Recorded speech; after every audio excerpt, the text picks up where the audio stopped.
It's the reunion show with Billy Eccles Richter. Tonight's guests are Jenna Johnson and Julie Henson. Musical guests, the Bill Roberts one-man band. And now, here's your host, Billy Eccles Richter. Thank you so much for coming out for our second reunion show. We had such a good time with Chris Yost. We thought that we would take another stab at it tonight. Now, I got to tell you, that was 2 weeks ago, and a lot happens in a 2-week period of time. And some of y'all may be saying to yourself, well, you know, how's it been going in the last 2 weeks? Well, here's what I'm going to tell you. Well, let me just show you. This is what my last 2 weeks has been like. This is what my last 2 weeks has been like. So we've had Vacation Bible Camp the last 2 weeks, and our theme for the last 2 weeks is called Been Dream Big. But every day there was a theme that was something it. First day it was made for it, then it was believe it, then it was dream it, then it was stand up for it, then it was share it. And I got this really stupid idea that what I would do is I would dress up as cousin it. And so every day the kids would, So anyway, this is what I've been able to see the last 2 weeks. And quite honestly, it is probably appropriate that I wear this tonight because I got to tell you, last time we met, when Chris Yost was here, you know, Chris is very straight-laced, very straightforward, very straight shooter. Tonight, our two guests, well, it may end up looking a lot like this before the night is over. So we'll see how things go. We're so glad you're here tonight. Before we get started with our guest, we once again have the privilege of hearing from the Bill Roberts one-man band. Would you say welcome to Bill Roberts, please?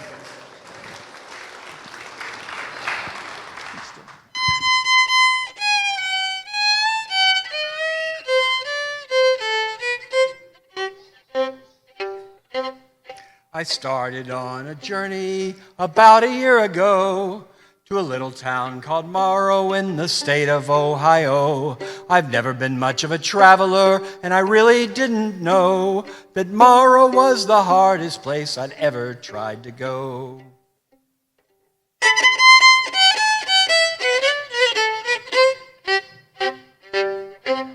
So I went down to the station for my ticket and applied for tips regarding Morrow, not expecting to be guide. Said I, my friend, I'd like to go tomorrow and return no later than tomorrow, for I haven't time to burn. Said he to me, now let me see if I have heard you right. You'd like to go tomorrow and return tomorrow night. You should have gone tomorrow, yesterday, and back today, for the train today, tomorrow is a mile upon its way.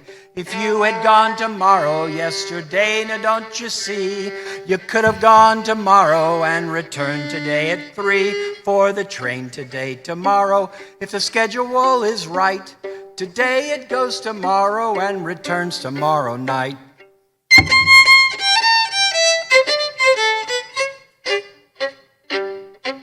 Said I, my friend, it seems to me you're talking through your hat. There is a town named Morrow on the line, now tell me that. There is, said he, but take from me a quiet little tip.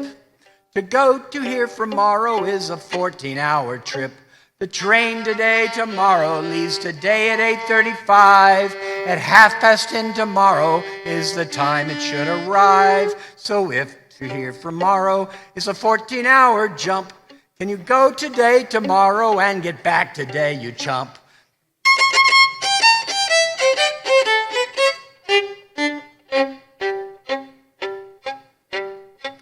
Said I'd like to go tomorrow, but can I go today? And get tomorrow by tonight if there is no delay.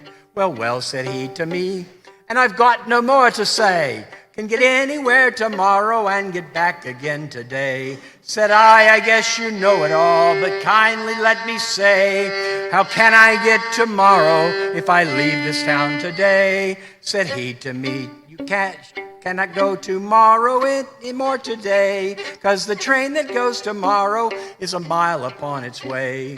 I was so disappointed, I was mad enough to swear the train had gone tomorrow and had left me standing there. That man was right in telling me that I was a howling jay. I could not go tomorrow, so I guess in town I'll stay.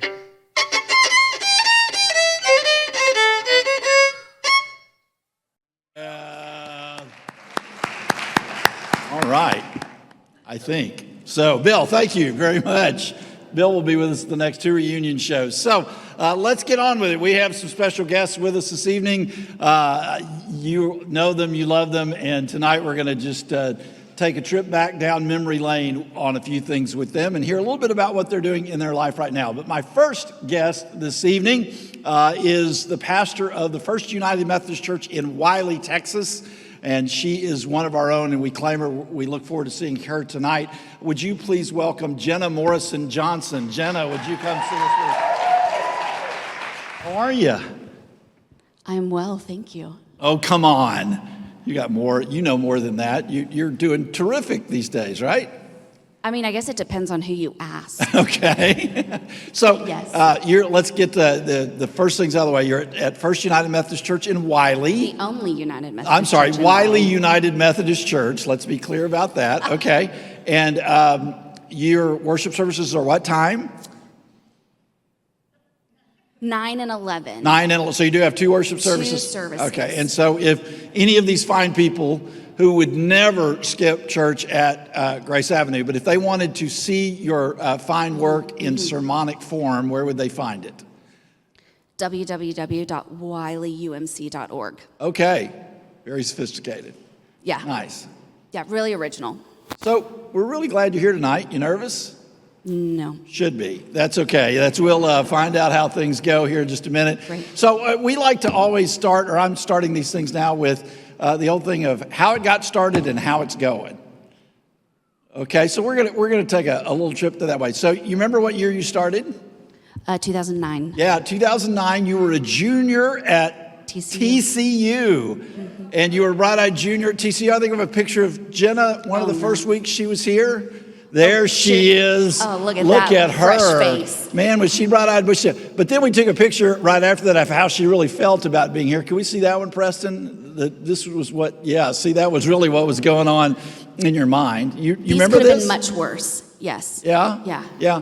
Okay, so do you remember anything about some of the kids you had to work with or the people you had to work with in 2009? I've been trying to recall. Okay. Yes. Yeah. So I like at the top end was like Scott Hankins. Okay. Was a senior, I think, my first Scott's summer. parents here tonight. I saw Yep, them I saw earlier. them. Yes. Uh-huh. Yep. And that was like early Garrett Schultz days. Oh, he was wow. coming into Okay. And, early in there. And yeah. maybe some of these people you had to deal with. Let's see this was your youth group and some of your colleagues. That's, Oh, I mean, yes. my God, that's Look at those just, babies. Yeah. So if you don't know who that is, on the far right, that is Colin Eccles Richter, and in the middle is Jacob Roberts, both now out there. And then who's that on the left? JoJo. Yeah. No, you can't call him JoJo anymore. No, you don't call him JoJo anymore. Why? Jordan, because he's trying to be a grown-up. Yeah, like you. Trying, yes. But that's Jordan Kramer. He actually is a pastor at a United Methodist Church over in Richland Hills right now. And he used to be JoJo, but now he's Jordan and just graduated from Iliff Divinity School. Yeah, so that was great. So you did all kinds of fun stuff. When you finally took over the youth program, because you started as an assistant, and then you became the person. Mm-hmm. You started doing creative things. Yeah. Yeah, you remember this? No. You remember apparently you were renting limousines out of the church budget, and I don't know what that was about. But you had a Grammy night or something? I was looking back through the probably. files, yeah? Mm-hmm. That feels Everybody right. got dressed up and got that's right. We watched it together. Yeah? I know nothing about the Grammys, but we watched it together. So yeah, it was a bit. All I know is that you were bailing out of a limousine in the church parking lot. Right. It seems accurate. Probably I really remember nothing about it. So we had a great run here at Grace Avenue. Yeah. And then you graduated from seminary, you got commissioned, and you went where? First Rockwall. And how was that? It was different, but it was really great. It was my first big girl. Well, I thought of it as my big girl job because it was the first time that I was asked to be in charge of grown-ups. Okay. And the first day I was so afraid I hid in the bathroom until worship started because I didn't want to have to talk to anybody. Okay. All right. So it went well at Rockwall for a while. And then you got a break and you became a lead pastor. That was a wild choice. Yeah. Yeah, in Denton, or Corinth, technically, Corinth. South Denton Yeah. at Faith United Methodist. Yeah. And they talked you into that Roped me in and had a good ride there. And then you started at Wiley when? last summer. Last summer. Okay. So you haven't been there real long. No. Starting to get out of the honeymoon phase of being there. You know, I walked in and there wasn't a honeymoon phase. Okay. So, Yeah. Disaffiliation kind of has a way of, doing some of that. So, but Wiley did not disaffiliate. You got great people there, and they're yes, doing it's great. a wonderful place for my family. Good. That's wonderful. Yeah. And then along the way, you met a fella. Yes, Tell I us did. about him. Brock. Oh, hi. There's that guy. My husband, Brock, is a opera singer by trade, and he's lovely.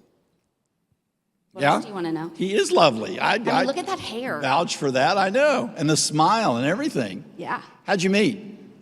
Bumble. We both swiped right. Bumble, and you swiped right, swiped correct as well. Yeah, Correct. right and Yes. correct. And there Yes. you came up, and there's Brock. And that's how you became a Johnson. That's how I became a Johnson. And that was wonderful. When were y'all married? 2019. Okay. Yeah, 2019. Yeah.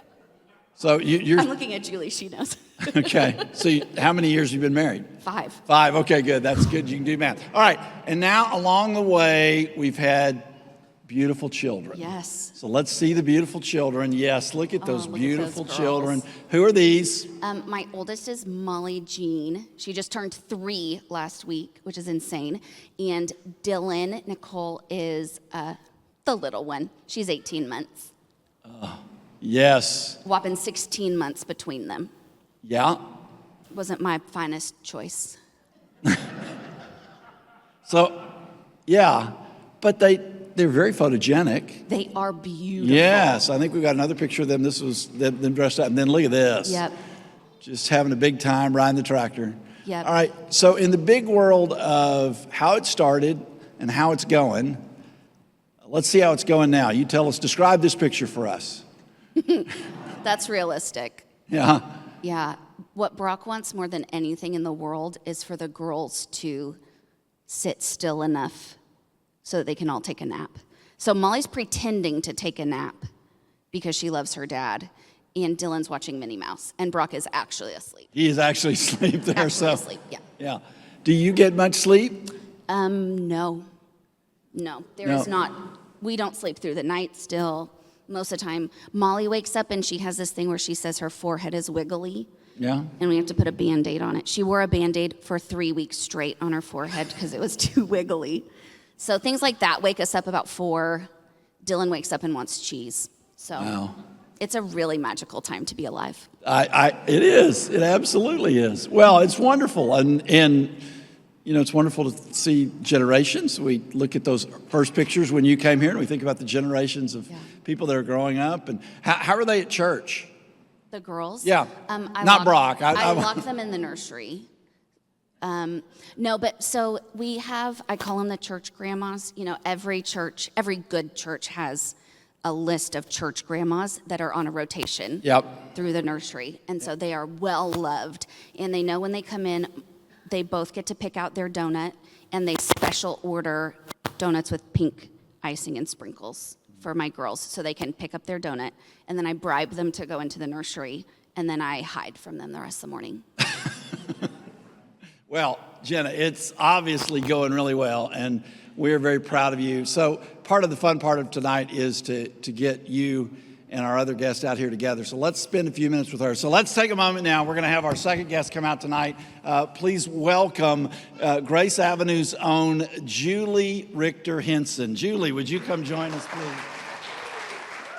Hello. Well, how are you? I am good. Long How time. are you? Long time no see. I know. Straight from the living room. I know, right over here. So it's going well. It's going okay. Yeah. And it's great to have you with us tonight. So currently, You are kind of in the in-between state, aren't you? I am in transition. All right, so transition from what to what? I am in transition from an associate pastor role over at Christ United Methodist Church in Plano, and I'm going to be a lead pastor, senior pastor over at Bonham United Methodist Church. All right, so wonderful. In Bonham, Texas. In Bonham, Texas. So is that anywhere near Wiley? No, it's not. Don't talk about that. I can't talk about that right now. Okay. We finally got like really close to each other in terms of like distance, and that's just the way the appointment system works. Joe Poole says it's what I signed up for. I've been here 25 years. I have no idea what you're talking about. Yeah, so, well, that's wonderful. So it's good. Let's spend a moment with you in terms of the how it got started and how it's going. Yeah. So for you have a distinction in this church. So part of the reason we invited you to the reunion show is because you've never actually been a pastor here at Grace Avenue. Yes and amen. Okay. Well, yeah. We have enough nepotism on this We staff do. without having We you really do. without having you involved. But your distinction in Grace Avenue history is what? Do you know? I think, am I the first ordained? Yes. First ordained. You were the first certified candidate for ministry okay, out of the that's what it church. was. So I was you were gonna the say I first. wasn't the first ordained. You were Yeah, before. yeah. You were the first homegrown certified candidate for ministry. You're the first one that we Homegrown, I put like through the process and things like that. So there you are, right. living history right here, ladies and Homegrown, gentlemen. yes. First certified candidate who became ordained in the church. So I want to do the same thing with you for just a moment. Let's do how it got started and how it's going. All I right. could have started with baby I pictures was with about you, to but say I'm we not. could I have, decided yeah. not to do that tonight. Thank you. So let's start about the same era as Jenna. You were also a graduate of, where did you go to TCU, college? Texas TCU, Christian yeah. University. Proud Yeah, there you Horned are. Frog. Graduated Yeah. from college. Yeah, Wow. 2010. Those people in the picture look just the same. Yeah. No change. All three of them. Absolutely. So there you were. What do you remember about this day? Oh gosh, I remember being really thankful that they were renovating the football field and that our graduation was inside. Was inside, Yeah. yes. Yeah. So you went on from there, and then after you graduated from college, what'd you do? I started in children's ministry over at St. Andrew. Yes. And what educationally you do? I went to Bright first. Yeah. Yeah, so I went over to pursue my master's of divinity. I started over at Bright because I was at TCU, and it was a pretty quick jump over down the hallway, except I had moved to Plano, and so that commute was a lot more difficult. So after a year at Bright, I transferred over to Perkins School of Theology. And graduated from Perkins when? In 2014. Right. You know how you remember that? No. You and I. Yes, are 30 years apart. Right, we graduated from Perkins exactly 30 years apart. And when you go to Perkins, you have to write this thing called a credo. It's kind of like your master's thesis in theology. And it's interesting because if you go back, the same professor that graded my credo graded Julie's credo. Mm-hmm, that's right, Dr. Charles Wood. Chuck Wood, yeah. And I made a better grade, right? I don't know. I never saw your grade. I'm sure I did. Oh, That's I'm so sure weird. you did, yes. Make sure that was all part of that. So you graduated from seminary. Yes. And then we let you in the club. Yeah, we got a picture of that. Remember the night we let you in the club? Oh, gosh. Yeah, that was a yes. fun night. It was a good night. You were commissioned, but then eventually you were ordained, and we were all there, and we were so Yeah. proud. And you can see it if you really look close at the picture. Julie's crying. I am not. But Yeah, okay. yeah, not at all. I remember crying. My eyes were watering so bad, and if you can see, I'm in pretty tall heels, and then having to walk down about 7 or 8 stairs, and going, I can't see these at all. Yeah. Okay, so Jenna, do you recognize anybody in that picture besides me and Laura and Julie? Yeah, my dad. Yeah, there's Yeah, that's Jenna's dad. The guy on the far left with the deacon stole on, that is Tim Morrison. That is Jen's father, Timothy. who at the time was the chair of the Board of Ordained Ministry. And so, yeah, we all made it into the picture. So, and then afterwards we had a big party. Let's see that picture. You remember this? Yeah, we all looked a lot Yeah. better by then, and We did. it was all great. So It was great. there we were, and we were all reverends, and it was all a good thing. No, we all got to stole up that night, and you gave me your stole. Yeah. From the one you were ordained with. Yeah, the stole that I was given when I was ordained, the night I was ordained, many, many years ago, was the stole we gave to you that night. Somebody. And I haven't lost it yet. You haven't? I have not. Okay, that's good. Laid eyes on it just last week. Just so last week, yeah, because we're going to do that. So, yeah, you went on from there, and you have served several different churches. Yes, I've not. And we won't take the long and winding road from there. But Yeah, like Jenna, I want to get to the personal stuff because you met a fella. Oh, I did meet a fella. Where's that fella? There he That is. cute fella right Tell there. us about this guy. Mr. Henson, Mr. Kyle Henson, all the way from Nashville, Tennessee. Kyle grew up in Richardson. We met at First United Methodist Church, Richardson, when we were both working there. And Kyle then moved to Nashville, and that was when we started dating. So we made it more difficult on one another by starting in long distance. But we got married in 2019 as well. Okay. And so I'm glad you had to answer that first. A month before Jenna and Brock. Oh. Can I say that Yeah. I found out about Kyle at my You birthday did? party At your 30th birthday. because she left and she hid outside so did. that we wouldn't know. And I looked around the corner and she was sneakily on the phone with Kyle, and we had to her and pull our it out other of friend you. Scott were both creepers in the bushes, just staring at me on the phone. And I was Yes. like, I'm busted. I am so busted. There's this big grin on my face. And they know I'm talking to somebody. Well, I'm glad you landed on your feet in the midst of all of that. So, but as is the case with Jenna, then the next thing that came along before we know it is we started having children. We got a family now. Look at these people, right? Those cuties. Where was that picture taken? That's at your house. That's at my Depot- son knows that too. Yeah, That's right, and James. Whose house That's is that? James. James is in the house. Say hi, James. There you go. There's James. Hey. And how old is James now? James is 4 years old, so him and Molly share a birthday on Right. June 13th. They are exactly a year apart. A year apart. So Molly's birthday is June 13th of 2021. Yes. And James is June 13th, 2020. Okay. 2020. And then who are you holding in this picture? Oh, that's my new little one. That is June Henson, June Chris Henson. She is our sweet little girl who is 10 weeks old tomorrow. So I think I heard her squawking at the back. So Yeah, that's there awesome. she Hi, is. June. Hi, Yeah. June. There we go. That's great. She hears so me. yeah, so this is all going okay. But then, we got to a picture with Jenna of how it happened and how it's going. Let's see the how it's going picture. You'll love this picture. Yeah, that's Yeah. so. What do you remember about this picture? I remember being in Boston, Yeah. at the beautiful Boston Public Library, Right. and sitting there thinking about all the things I would study and learn, and then you coming over with your camera.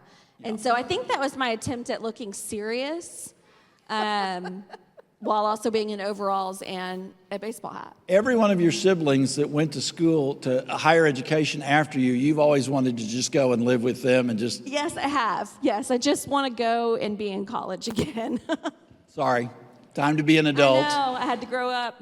So how it's really going now, let's see one last picture here, and then we're going to have a big Yeah. roundtable discussion. So tell us about this picture. So this picture is on the steps at my new appointment in Bonham in the sanctuary. It's a beautiful sanctuary. I got the call from our district superintendent, Deborah, to go to Bonham a week after June was born.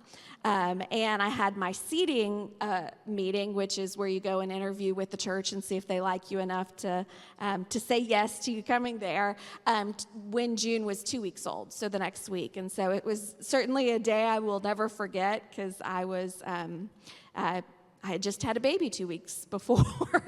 And so June is teeny tiny in that picture. And I don't remember a thing I said in that interview, but I am grateful that that they loved me enough to welcome me there. So this was our first official picture in Bonham. Awesome.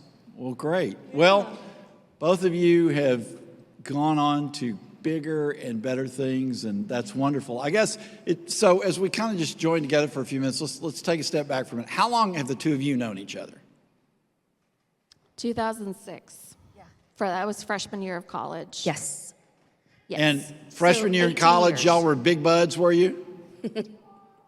We went to Billy Bob's a couple of times Yeah, we together. did. We did. So, so you had not started at Grace Avenue yet, but Correct. our dads knew each other. And Yes. so sometime around the time when they found out that we were both going to TCU, all of a sudden I just start hearing, oh, you've got to go meet this girl named Jenna. You You've guys got to will go meet be this best girl. You're going to be friends. best friends. You're going to be best friends. And it was the same on my side. And so I don't know, I think we exchanged numbers or something, or like maybe I got your number from one of, I don't know. I don't was know how we probably did it in MySpace or something. 2006. Yeah, it was probably on Facebook Messenger or something. And so we hung out at Billy Bob's one night, like both like said hi and took a picture. And it was mainly like, okay, let's get our dads. Let's send it to our dads. Yeah, let's send it to our dads and say, look, we're at Billy Bob's together. And then we basically didn't talk for like 4 years. A long time. A really long time. So, yeah. Yeah. So your parents had a good idea that it took you 4 or 5 years to catch up on. Yeah, Yeah. I mean, I can say for myself that I was really stubborn. So Jenna started working here in 2009. Yeah. And so if we had been planning better and maybe didn't have tiny, small children, we would have done the parent trap thing tonight where we wear the same thing, because we do get mistaken for each other a lot. I Constantly. also worked at First Rockwall, and so while I was there, they were like, do you remind me of somebody. I'm like, is it Jenna? And they're like, oh, yes. And so when Jenna started working here, I started hearing a lot, oh my gosh, you're just like Jenna. Jenna. And so, in my very egotistical 20-year-old brain, I was like, oh, it's all about Jenna now. Jenna. Who's Jenna? And I think Jenna also heard the same thing while she was here. And coming from her own, church at Custer Road, where everybody knew her for her, it was, I would assume, hearing, oh, well, you remind me of Julie was not always fun. So we kind of just kept our distance from each other. We were both very competitive. But it took failure. And it took both having to get really humble about the fact that we were not all that we presented ourselves to be, for us to both forgot finally that. look at each other, and go, okay, I think we need to be friends. And then we went to Chicago. And then we went to Chicago. And Chicago will always do it. That's just what It does. Jeff There's knows something Chicago's a great magical place. there, All right, yeah. so wonderful to hear your story. I am kind of curious as we're going. You guys are colleagues now. We are all colleagues, technically, and you are two busy parents, and you're now both in a position of pastoring churches. I wonder if you guys could just have a little bit of commentary on the conversation that is unfortunately still going on about women in ministry. So what do you think about all this stuff that's the Southern Baptist Convention, again, a week or two ago, decided that they were just going to stand up and make sure that everybody knew that women had no place in ordained ministry. You two have a comment that you can make about that without using profanity? No. You get to go first. I think I just decided a long time ago. I've been so lucky to continue, like every place that I have served, there has been someone before me that's paved the way for there to be space at the table for me, and I wear that humbly everywhere that I go. And I, because of that luxury, have just kind of decided, like, if you don't want to get on board, then just go somewhere else. And which is a luxury, to be able to say, like, I made up my mind about this. Jesus and I were cool. The Holy Spirit and I were working together, so you can find somewhere else to be. I largely don't entertain the conversation. Although, well, I say that. Yeah, I mostly just ignore it.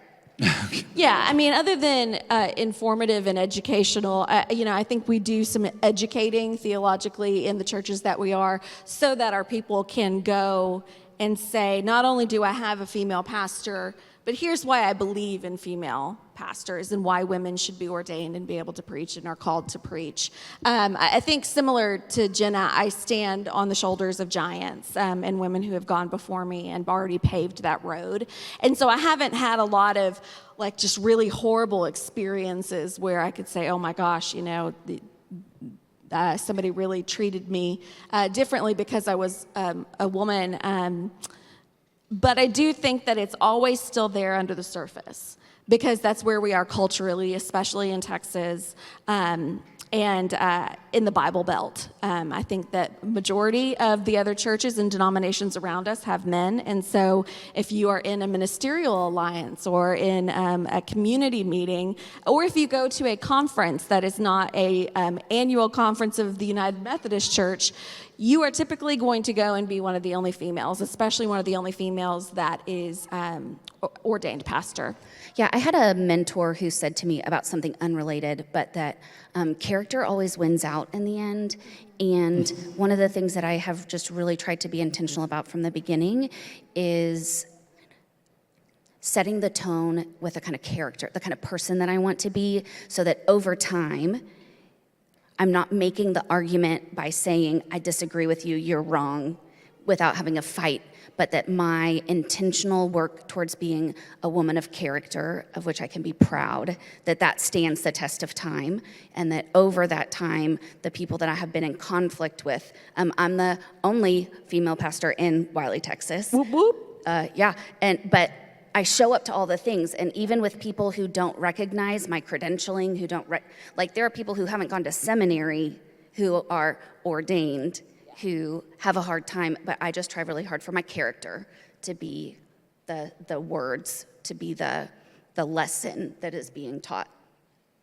And then on the other side of it, I did have somebody give me a button that when you press it, it just says, "Oh, bless your heart," And so there are moments maybe that you just kind of have to press the button and go, "Bless your heart." I had somebody who every time that I preached got up and left, and then came back in when I was done speaking. And when this person didn't like what I said, they packed their lip, and so they would spit their dip every time they didn't like something that I said in a meeting. And that happened for about 3 years, and I never outwardly addressed it other than excusing him from the room a time or two. But we never had the conversation, and it was just over time he finally figured out, I'm not going away. Yeah. I'm not leaving. Yep. He did. Yep. Well, we're thankful you guys are here to stay. We appreciate that aspect of it. Now, Jenna, you spent a couple of weeks recently in Charlotte, North Carolina. You were on our delegation from the North Texas Conference at the United Methodist General Conference, which held there. Some changes going on. Can the two of you speak a little bit about where, let's do it this way. Where do you think the United Methodist Church is heading during the period of your ministry? I've been in ministry now for a long time. It's in your hands now. What are you looking forward to? What are you hopeful about? What did you see coming out of Charlotte that we can all look forward to as we think about the church of the future? So one of the reasons that I was hesitant, I don't know if you remember this, but when Laura called me to come take a job here, there wasn't an interview. It was hey, we know about you. Do you want to come work here?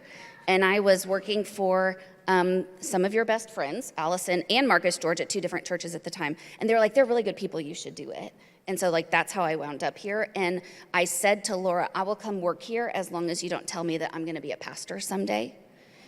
And that lasted 6 weeks, maybe, I think, was when I officially accepted my call to ministry. But one of my hang-ups was that I really was conflicted that there were things in the book of discipline that I knew that I disagreed with.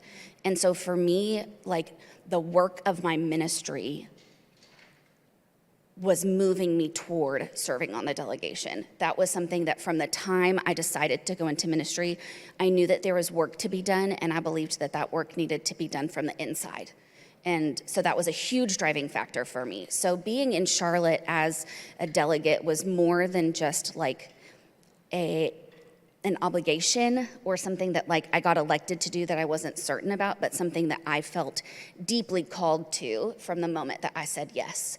And so I was just really floored, because one of the things that I have tried to do throughout my ministry is try to bridge a gap, because I have recognized that nobody changes their mind without being in contact with somebody who's different from them. And so I have never been in a church of one mind on anything. I'm currently serving a church where half of the congregation left in the 6 weeks before I got there because of disaffiliation. I rolled 175 people off the rolls last fall. And nobody changes their mind if they leave. And nobody changes their mind if you aren't willing to stand in the gap. And so General Conference for me was this incredible experience where I saw people who, it was not that everybody in that room was of one mind, but everybody in the room was willing to see the person next to them as a child of God worthy of love and dignity and respect. And I find that incredibly compelling, because what that says is that you and I don't have to agree about everything, but we can agree that there is space at the table for us, and that the mission that we are on to make disciples is worth hanging together for that. And I just find that incredibly compelling. In my own family, we are not of one mind. And if my family can do it and the church can do it, then what can that say? I just think I'm so full of hope, because I think that it is mirroring, or not mirroring, it is showing the world what can be possible. And it is so countercultural what the United Methodist Church chose to do. Yep. I'm really incredible. Yeah, absolutely. Yeah. And so, Julie, you're walking into a new place where you've got to do some interpretive work. Yeah. Mm-hmm. So how are you feeling about that? It's going to be fun. Yeah. One of the things that I'm excited about in going to Bonham is that I grew up in a small town in Lindale, out in East Texas, and so I am very used to being around people and loving people deeply, that I could not disagree more with, and so. I call it living in the seams. I'm not a person who lives on the fence. I'm a person who lives in the seams, and loves deeply and chooses to see a person instead of a stance on a particular topic. One of the things that I think has given me hope coming out of General Conference and given me hope going to Bonham has been becoming a mom. I think that before I had James, it was very easy for me just to sort of say, like, somebody else fight this battle. Like, I've got my own battles to fight. Somebody else needs to stand up and say something. And there is nothing like having a child and feeling protective about your child and having a desire for the church to be a place that will stand up for them and include them. And feeling that protection that I never want my son or my daughter to ever walk into a church or feel like they are not welcome at a church, that they can't come home, that they don't have a place of refuge that is going to tell them that they are loved, that they are loved, that they are loved. And so it was having James in the midst of that that I really felt a renewed sense of call to be able to love people well, but also be a part of a church that is going to put that in front of absolutely everything else. And so going to Bonham, that's what we will choose to do, but it will be, it's going to be hard. There's going to be hard conversations. And for me personally, I'm going to have to get over the fact that not everybody's going to like me. How could anybody not like either one of you? I can't imagine. I know. All right, quickly, we're running out of time, but I've got a couple of questions I told you I was going to ask. But before I get to that, I am very aware of, as we looked earlier at your spousal choices, you're both married to musicians. All right, so in one word or one phrase, tell us all what it's like to be married to a musician. Jenna, go. Dramatic. Okay, Julie. I can't say the first word. I was like, man, maybe Jenna will say it. I was gonna say poor. Okay. There's also that. There's also that. Beautiful. It is always filled with beautiful music. We have a harp. All right. We do have a harp. That's right. Big hearts. All right. So I asked. They have a harp in their house. Oh, a harp. Oh, I thought they had like heart. No, you're talking about a harp. Yeah. I mean, they have that too, but no, they have a harp. Yeah. B-Paw's getting hearing aids soon, so just that we'll keep that in mind as we go. Yeah.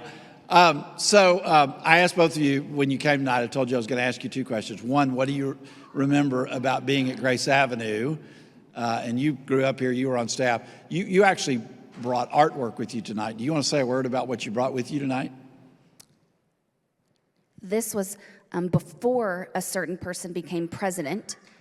You might recall that Billy actually he was so proud to have so many people on staff who said that they wanted to be in the ministry someday. Yep. That I was really bummed that Kim didn't put you with the toupee on, because there is video footage of you in the toupee. I still have it, yes. I won this in a Christmas gift exchange, and I have moved 5 times since then, and it's been in my garage. I'd actually like to offer it to you as a gift. Oh, really? Would you really? Are you really going to give this up? Oh, you're really going to give this up? All right. Thank you, Jenna. Oh, yeah. You could come and look at this earlier. Little did we know. Man. The apprentice, golly. We did blame you for a while. Well, I know. I hope not. So anyway, all right. So quickly, both of you, something you remember about your time at Grace Avenue? I had my life changed here in many ways. I mean, when I was here, I was going through significant, important life things. I mean, I was 21, 22, and I did the breakups. I had really hard family stuff that was going on. There was just so much, and this place was a refuge for me in a lot of spaces, not just because I was loved well by you and Laura and Kristen and, oh my gosh, Lori, I was so well loved here, but also like the volunteers that showed up with me on Sunday nights and Wednesdays, they just showed up for me over and over and over again, and gave me a lot of grace. I was telling Christopher earlier that maybe it just says what headspace I was in at that time, but most of the things that I remember about being here are all of the ways that I mess up. I did mess up, and all of the things I said wrong, and all of the moments that I missed, but the reason that they stand out for me, that I remember them, is that every single time I was met with grace. And I learned here that even when I felt I was my most unlovable and that I had missed every mark, that there was still space for me to be better on the other side. And I was never asked to be something other than who I was authentically. And I'm not saying it was always, like, we had hard stuff, that we lived through in that time, and yet I was always met with grace and always met with love. And when my dad got prostate cancer, you were the first people that I called, even though I had been gone for years. I think that just speaks volumes to the kind of home that was created here for me a long time ago. Yeah, see, I let her go first. Oh, okay. So mine is similar. When I was 15 was when we moved into this building. And I remember the first Sunday in this worship space. Now, anytime I come into this space and am here for worship, I always anticipate crying now. There will be something that either mom or dad will say or Lori will sing that I'm like, okay, I'm just going to cry. I anticipate crying now. I didn't at 15. And our first Sunday morning in this space, at the very end, we sang, "Lord, make your home in me." And I just started to weep as a 15-year-old. And it took me a long time to process why, because we had been a place that didn't have a physical home at the time, being in the school. And I realized that there was so many years, there was 5 years that were spent ingraining in me that God makes God's home in us. And that is a choice over and over again. And that if we believe in that God and we worship that God, we have now created a space where we will imitate that we will strive to be people who make a home for people. And so very similar to you, Jenna, this place has become and was at the time and continues to be a place that is a refuge, a place that has provided me so much healing. It is where I heard my call to ministry, not because my parents are here, but because of the other people who poured into me and helped me hear God's call. And it's been a place that has brought so much joy and love to my life, to my family's life. It's home. I also can't eat barbecue sauce anymore because of messy Olympics that used to have. Oh, and ew. We did a slip and slide through barbecue and baked beans. And I can't, I still can't do it anymore. The smell, it's so bad. So thanks for that, everybody. All right. So last thing, and you may have already answered. If you have, that's fine too. But what's something you take away from Grace Avenue that helps you do ministry now? What is it that's helped you foundationally? I have this very vivid memory, was when I messed up. And it was a group of 8th grade boys, and we were in a small group, and it was like 6 of them, and they were wild. And it was just one moment that they were serious enough that they asked me a really hard question. And I thought like, I'm gonna nail this. I know the answer. And I just told it to them straight. I said, this is why, and this is what it, and I just laid it out there. And then afterwards I went, uh-oh, I maybe said more than I should have. And a mom came to me 3 days later, and I was so terrified because I thought, I'm gonna be in so much trouble. I said something that I believe, but I was afraid that I was out of turn. And this mom came to me and with incredible grace said, I do not disagree with anything that you said, but when you're sitting with a group of 8th grade boys, you need to let them have the space to make up their mind on their own. And they're never gonna come to where you are if you tell them what they have to believe. And that changed everything for me, and it impacts my ministry today and every day. Gosh, I love how we're similar. We sometimes say that we are the same person, just in the same multiverse or whatever, like having kids on the same day and stuff. It's weird. Mine is similar. So I got to go to the Czech Republic in 2008 with a wonderful group from Grace Avenue. And the last day, we went up to this area called Holy Hill. And that week, we were working with a group of men who were recovering alcoholics and recovering drug addicts. And I remember being in that space having nothing in common with them.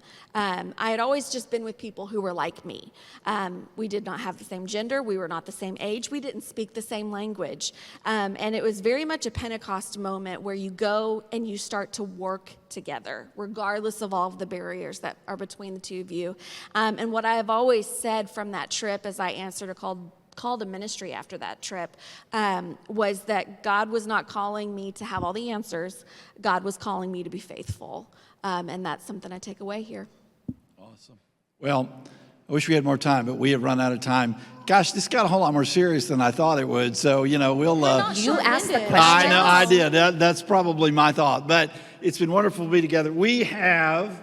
Presents. 25th This is why I showed up. Swag for you.